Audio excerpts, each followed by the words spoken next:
नमस्कार, मेरा नाम निशा ओझा है और आप DTW24 न्यूज़ देख रहे हैं। महिला सुरक्षा को लेकर के आए दिन देश में बात होती है। ये बात किया जाता है कि महिलाएं क्या पुरुषों के बराबर हैं। इस चीज़ के ऊपर बात की जाती है कि महिलाओं को सशक्त किया जाएगा। धरातल पे ये कितना सच है, ये आए दिन आपको रेप की खबर सुनकर पता चल जाता होगा। तो आज हम पटना की सड़कों पर निकले हैं उन महिलाओं से ये जानने के लिए कि जो सरकारें आए दिन ये दावा करती है कि उनको सुरक्षित समाज मिला है, क्या सच में मिला है और वो महिला सुरक्षा को लेकर के क्या सोचती है। मेरा नाम उमरा रजा। महिलाएं कब सुरक्षित होंगी इस देश में, इस पे क्या कहना है? अच्छी सिक्योरिटी नहीं है हम लोगों की, मतलब कोई भी मतलब किसी भी तरीके से चाहता है टच करके चला जाता है, या फिर हम लोग भी चलते हैं रोड पे, कॉलेज स्टूडेंट है, हम लोग के साथ रोज़ ऐसा हो जाता है। अच्छा नहीं लगता। सेफ्टी तो बिल्कुल भी नहीं है, वुमेन सेफ्टी बिल्कुल भी नहीं है। इंडिया में तो और भी नहीं है, कहीं पे भी वुमेन सेफ्टी नहीं है। वुमेन सेफ्टी के लिए थोड़ा कदम उठाना चाहिए, सरकार कदम ही नहीं उठाती है। क्या चाहते हो आप एज अ गर्ल, सरकार से क्या चाहते हो, क्या बोलना चाहोगे? एज अ गर्ल सरकार से चाहते हैं कि ये जो रेप होता है उस पर जब तक स्ट्रिक्ट वो लोग एक्शन नहीं लेंगे, मतलब जब तक उन लोगों को तुरंत डेथ पेनल्टी नहीं मिलेगी, उन लोगों को मतलब वो लोग जो मतलब इतना लंबा ये लोग केस को ट्रायल में खींच लेते हैं। जैसे निर्भया केस हुआ, 15 साल 16 साल इतना वक्त लग जाता है इंतज़ार में। जब तक मतलब स्ट्रिक्ट कानून नहीं होगा, बाहर के देशों में होता है कि आपका अगर जुर्म कबूल हुआ तो आपको जुर्म कबूल हुआ आपको beheaded कर दिया जाएगा, या फिर आपका मतलब जो भी वहाँ के रूल्स हैं। यहाँ रूल्स ही नहीं है। यहाँ लोगों को देखा, रेपिस्ट ये समझ गए हैं कि हम करेंगे 15 साल जेल में रहेंगे, हमें लिखना पड़ेगा दया याचिका, मिल जाएगा हम लोगों को, फिर हम लोग निकल जाएंगे। अगर हमारी कानून स्ट्रिक्ट नहीं होगी तब तक हम लोगों को कुछ नहीं होगा। हाँ, अगर वो हो जाएगा, सेक्शंस लागू हो जाएंगे कि हाँ रेप केस पे तुरंत डेथ होना चाहिए या फिर तुरंत फांसी लगना चाहिए, तो उस वजह से एक रेपिस्ट को जब तक खौफनाक सज़ा नहीं मिलेगी लोग नहीं डरेंगे। उन लोगों को पता है उन लोगों को सज़ा मिलती ही नहीं है, तो वो लोग डरेंगे कैसे? तो इसलिए वो लोग कितना होता है रेप, रोज़ होता है, कितना दबा दिया जाता है इज्जत की वजह से। हम लोग खुद मिडिल क्लास फैमिली से बिलोंग करते हैं, हमारी फैमिली खुद डरते हैं। हम बाहर निकलते तो 10 बार घर से कॉल आता है, बेटा जल्दी आ जाओ, शाम ना हो जाए घर में। वो इतना डरते हैं, मतलब हम लोगों के लिए मतलब कोई फ्रीडम नहीं है, कोई इक्वालिटी भी नहीं है। तो जब तक आप तो सरकार जो ये दावा करती है कि महिलाओं को एक सुरक्षित समाज दिया है या इक्वालिटी हो चुकी है लड़कों और लड़कियों में, ये सिर्फ कागजी बातें हैं। जी बिल्कुल, हम लोग रोड पे निकलते हैं, हम लोग स्टूडेंट, हम लोग रोज़ देखते हैं लोग आते वक्त ही कुछ लोग बाइक से आगे पीछे, मतलब उन लोगों को डर ही नहीं है ना इस बात का। वो लोग को लगता है कि कमज़ोर है, क्या सवाल उठाएगी, अकेले गली सेफ फील नहीं होता। बिल्कुल सेफ नहीं होता। मैं आज का बता रही हूँ ना, घर से निकली और फिर कुछ लोग बाइक से आगे पीछे करने लगे, मुझे डर लगने लगा कि मतलब कैसे जाऊँगा, अकेले गली से रोड पे जाने से डर लगता है। मम्मी पापा का 10 बार फ़ोन आता है कि बेटा ऐसे रास्ते से जाना जहाँ रास्ते में लोग चल रहे हो, ऐसे ऑटो में मत बैठना जिस पे सिर्फ लड़के बैठे हुए हो। तो बिल्कुल सेफ्टी नहीं है हमारे देश में, हमारे बिल्कुल भी सेफ़ नहीं है हम लोग। आप कोई भी लड़की से पूछ लीजिए, कोई नहीं कहेगी कि हम आप सेफ़ फील करते, क्योंकि मैं खुद सेफ़ फील नहीं करती हूँ, क्योंकि यहाँ की कानून नहीं अच्छी है तो सेफ्टी होगा ही नहीं। जब तक रेपिस्ट को सज़ा नहीं मिलेगी तब तक नहीं होगा। वहाँ हो गया, कितना गंदा उसके साथ हुआ, मतलब एक लड़की, कोई भी सुनेगा तो उसका दिल घबरा जाएगा कि कोई इतना बेदर्द कैसे हो सकता है कि उस बेचारी के स्पाइनल कॉर्ड तोड़ दिया। निर्भया केस में भी कम नहीं हुआ था, जो लोग देखे वो लोग डर गए कि मतलब कैसे कोई इतना दिल नहीं हिलता उन लोगों का, इतना गंदा लड़की लोग के साथ करते हुए।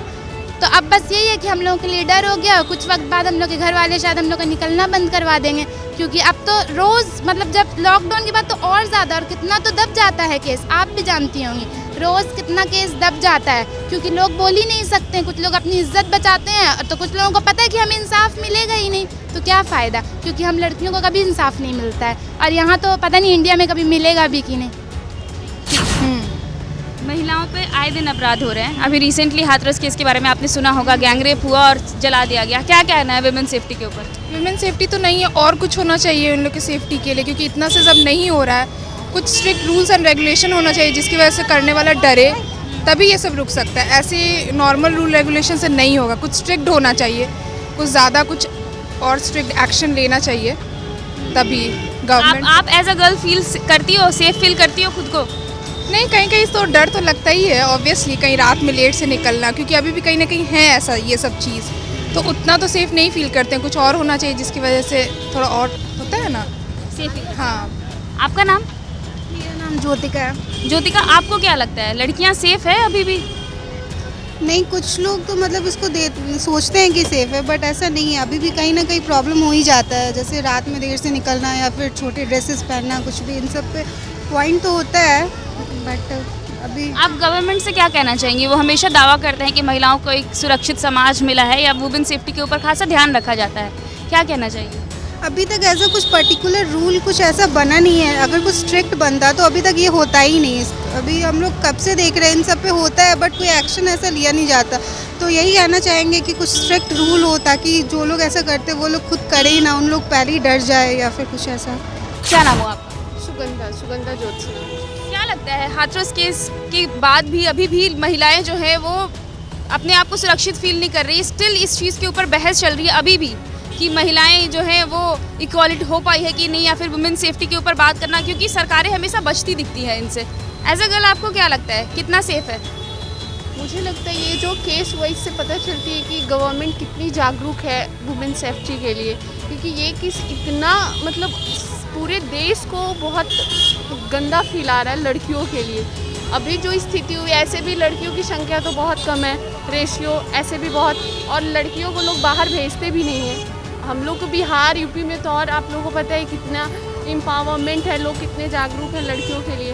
बट मुझे लगता है कि सरकार को बहुत कुछ करना चाहिए, इसमें सरकार को बहुत कुछ करना चाहिए, क्योंकि वुमेन कहीं भी लड़कियां सेफ नहीं है। खासकर बिहार यूपी में तो और ध्यान देने की ज़रूरत है। मतलब रात में निकलो 9 बजे के बाद, अगर आपकी कोचिंग है, क्लासेस है, तो आपको मतलब सोच कर जाना पड़ेगा। पेरेंट्स आपको भेज के मतलब सोचेंगे पहले कि जा रही है, भेजूँ ना भेजूँ। और ख़ासकर वो जो मतलब हुआ वो गांव के एरिया में, उधर तो और सेफ्टी नहीं है। मतलब उधर सरकार को ध्यान देने की सख्त ज़रूरत है।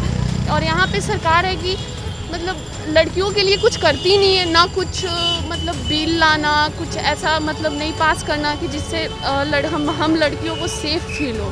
खासकर तो मुझे लगता है सरकार को भी बहुत काम करने की ज़रूरत है। और वुमेन तो मतलब एम्पावरमेंट की बस बात करते हैं, बिल कुछ नहीं लाते, ना कुछ एम्पावर करते हैं, ना कुछ ऐसा मतलब एजुकेशन सिस्टम ऐसा करते हैं कि जिससे लड़कियां जागरूक हो या फिर लोगों को जागरूक करें लड़कियों के सेफ्टी के। तो मुझे अगर हम सर्वे की बात करें तो हर दिन 91 लड़कियों के साथ रेप हो रहा है इन अ डे।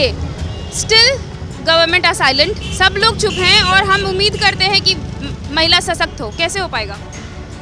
बहुत सारे बिल लाने की ज़रूरत है सरकार को। जैसे कि हम लोग देख सकते हैं कि निर्भया का कांड जब हुआ था उस समय से लेकर अब तक कोई भी बदलाव नहीं दिख रहा है। उस समय से कंटिन्यू हैदराबाद का भी केस आप देख सकती हैं। अभी जो केस हुआ यूपी में, 2 केस लगातार अभी यूपी में जो हुआ है वो आप देख सकती हैं। कोई जजमेंट को लेके निर्भया की माँ इतना ज़्यादा लड़ी है, अभी जाके उनको जजमेंट मिला है। इतना ख़राब जो तीसरे सिस्टम है हमारे इंडिया का, कुछ है ही नहीं। मतलब ऊपर से सरकार को बस कुछ चीज़ों के लेके वो बस वो करती है, हमारे लिए कुछ है ही। हाथरस गैंगरेप के बाद लड़की को विदाउट पेरेंट्स के परमिशन जला भी दिया गया। सरकार कैसे, मतलब पुलिस वालों को इतना ज़्यादा परमिशन मिल कैसे गया कि वो एक फैमिली। तो आपको क्या लगता है महिलाएं अभी भी बहुत कमज़ोर है पुरुषों के मुकाबले? बहुत कमज़ोर है, बहुत कमज़ोर है, मानती हैं आप? तो सरकार फिर कैसे दावा करती है कि हमने इक्वल रखा है दोनों को? सरकार तो बहुत चीज़ का दावा करती है जो कि हुआ नहीं है। ऐसा कल आप सेफ फील करती हैं? नहीं करती हैं सेफ। अच्छा, पटना में अगर मैं टाइमिंग की बात पूछूं तो कितने बजे के बाद निकलना मुश्किल है? 7:30-8 बजे के बाद निकलना थोड़ा सा ऑकवर्ड लगता है। 8 बजे के बाद ही निकलना मुश्किल है? नहीं, 7:30-8 7:30-8 के बाद निकलना मुश्किल है। मुश्किल है। हाँ, आपको क्या लगता है महिलाओं की जो अभी स्थिति है, सुरक्षित हैं वो लोग? परिस्थिति के हिसाब से तो बहुत ज़्यादा सुरक्षित नहीं है, लेकिन उसके लिए बहुत सा सिचुएशन, अगर एडमिनिस्ट्रेशन, पुलिस सब कुछ अगर ज़्यादा इस पर प्रॉम्प्ट हो जाए तो हमको लगता है कि पहले से कहीं ज़्यादा सुरक्षित है, क्योंकि खुद महिलाएं बोल्ड होती जा रही हैं। तभी आप आज हम लोग बाहर काम कर पा रहे हैं या उस चीज़ को वक्त उसके हिसाब से। हाथरस गैंगरेप के बाद महिलाएं जो हैं वो फिर से डरी हुई हैं। उनका यही कहना है कि अगर महिलाएं सुरक्षित होती तो आए दिन ऐसी घटनाएं सामने नहीं आती। अभी भी बदलाव की ज़रूरत है, अभी भी महिला सुरक्षा के ऊपर काम करने की ज़रूरत है और साथ में सरकार को कड़े कानून लाने होंगे जिससे इस तरह के अपराध रुक सके। इस तरह के तमाम वीडियोस लेके हम आपके बीच आते रहेंगे।